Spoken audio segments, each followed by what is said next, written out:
Alright, so good day mga kayamers. Kamusta po ang lahat?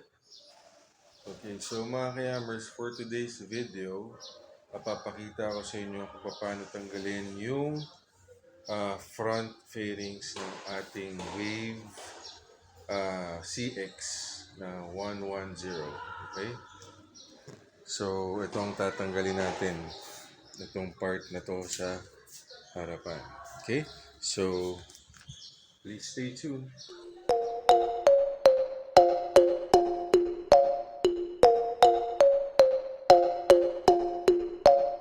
Alright. So, mga kayamers, again, madali lang tong proseso na to. Basta titingnan nyo lang to, okay, one by one para at least, step by step, sorry, para at least hindi kayo maputulan ng mga ano to, lock sa fairings, okay, ng inyong Wave CX110.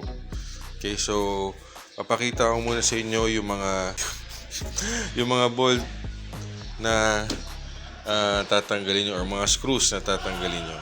Okay? So, ito, isa, dalawa, tatlo, apat. Okay, meron din dito sa kabila, 5. Okay, meron din dito, 6, 7, 8.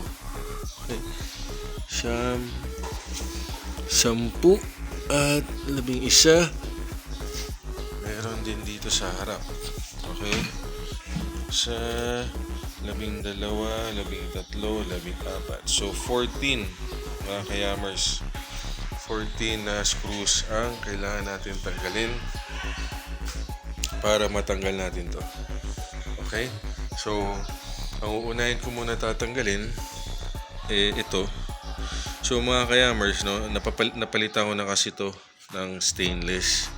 Kaya Allen wrench ang gagamitin ko. Pero pag stuck pa rin yung mga bolts nyo, normally Phillips screwdriver ang kakailanganin nyo. Okay, so kukunin ko lang yung aking Allen wrench. Okay, so ito muna uunahin ko.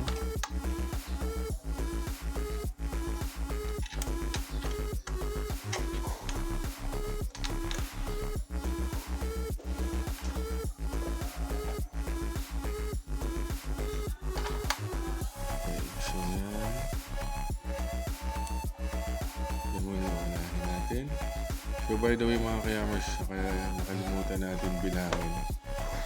Okay, meron pa pala tayong tatanggalin na dalawa pang bolt dito sa loob. Okay, pag nataas natin tong ating upuan. So,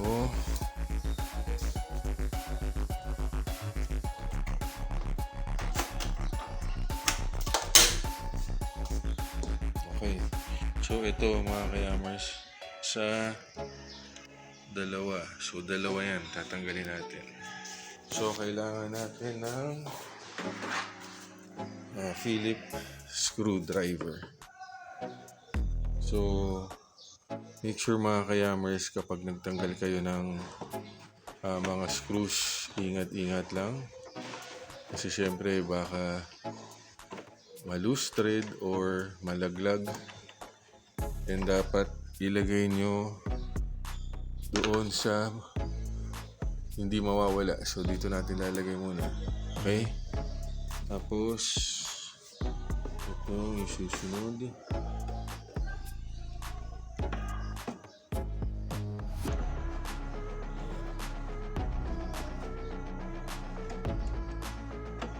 Okay. So ayan. Okay. So pag natanggal nyo na yan, okay, ito mga kayamers, isa-slide nyo pa pataas. Okay, pataas to sa slide. Sa slide nyo papunta dito, patalikod. Okay, para hindi mabasag yung lock nyo. Okay, so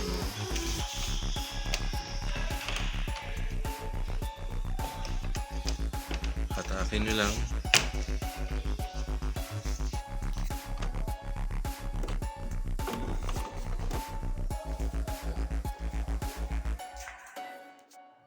Yan. So, natanggalan natin yung mga hammers. So, ang kailangan palang pag-push is paharap. Okay, yan yung mga lock. Okay, so, sorry so, paharap dapat. Pag ano, hindi pa. Okay? Okay, so yung susunod natin, ito, tapos itong tatlo. Yan, pati yung dun sa kabila, yung tatlo sa kabila. So, kailangan uli natin ng alin para dito.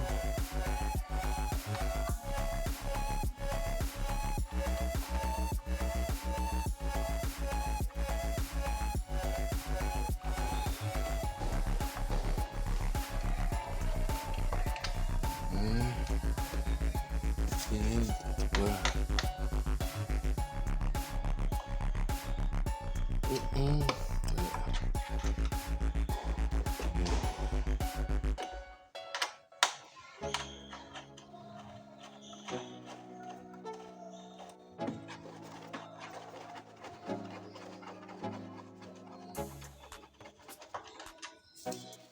Okay.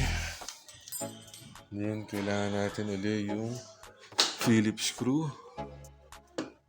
So, para dito.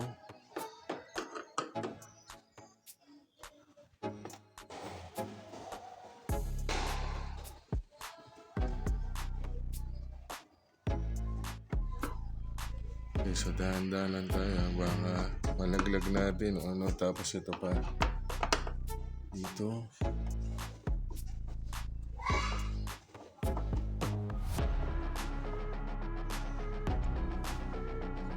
Ito.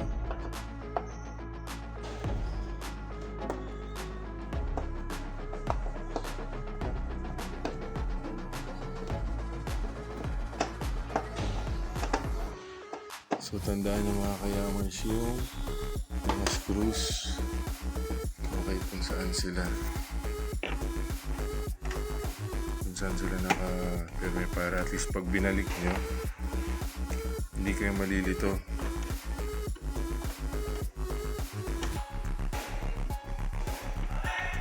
Okay, so yan. Oop. Okay, tsaka ito.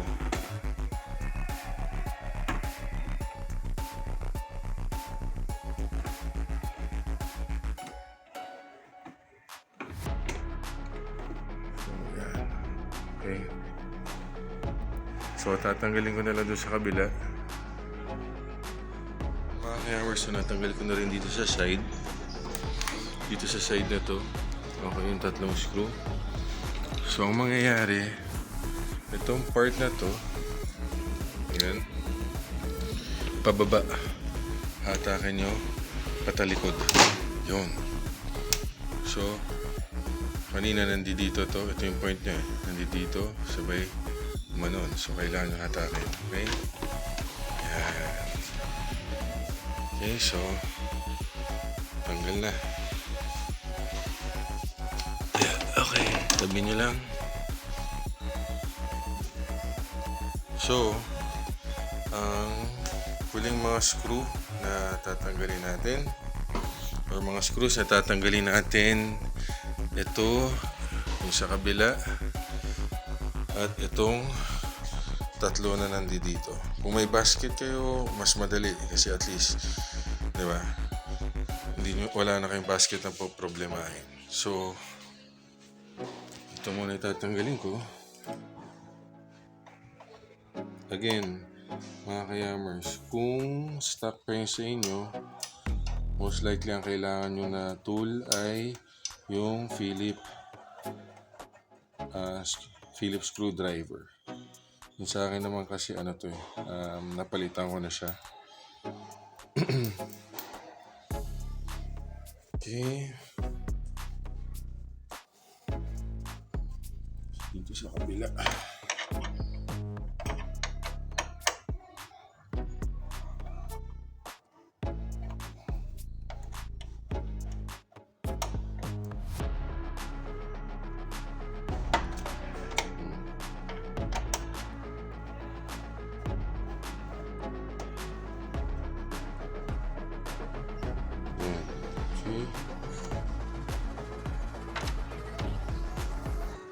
Okay. So, yan na. Tanggal ko na yung magkabila. Ito ng tatlo. Tatanggalin ko. So, kailangan natin medyo mas malaki-laki na alin. Wrench.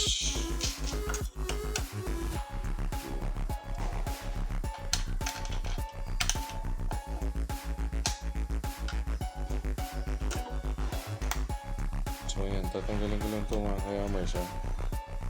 Yan, balikan ko kayo. So, yan mga kayamers. Tanggal ko na. Okay. So, meron pa pala. May mga screw pa pala tayong kailangan tanggalin. So, ito. Isa dito. At isa doon sa kabila. Tapos, meron din dito. Dito. At doon din sa kabila. Okay. So, kailangan natin dito ng Phillips screwdriver.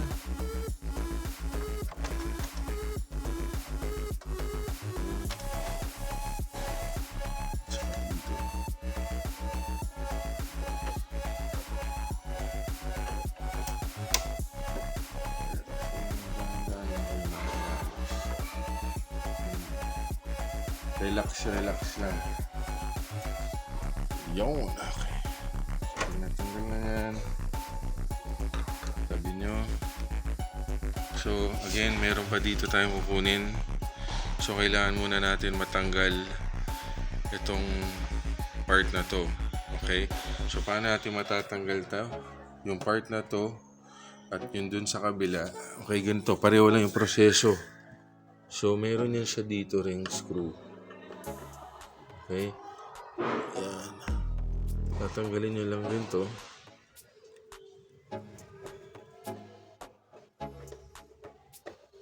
Yan. Na natin. Okay.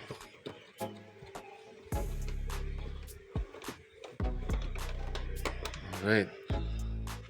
So, yan siya. Then, hahatakan nyo lang to mga kayamers. Talikod. Palikod. Okay? Yung. Ayan kasi yung mga lock niya. Okay? So, meron tayo dito ang tatanggalin pa ng bolt. Or, tama, bolt or screw. So, ako pinalitan ko lang ng mga screw. Yan.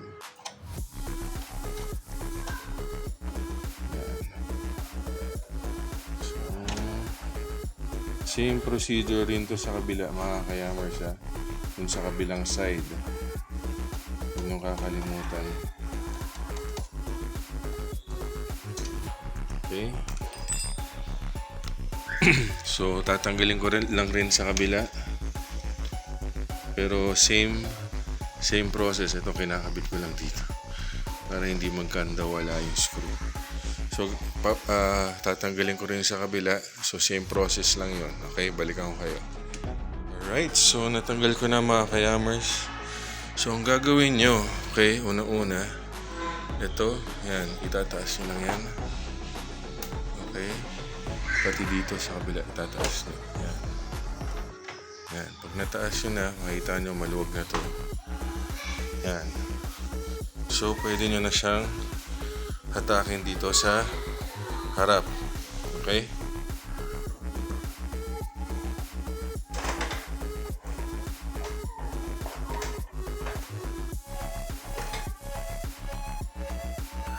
So mga kayamers, huwag niyong kakalimutan din dito. Tatanggalin nyo yung connection ng signal light. Okay? Para at least matanggal natin. So magkabilaan ulit ito. Okay. Saka yung ditong side. Okay? Tatanggalin yan.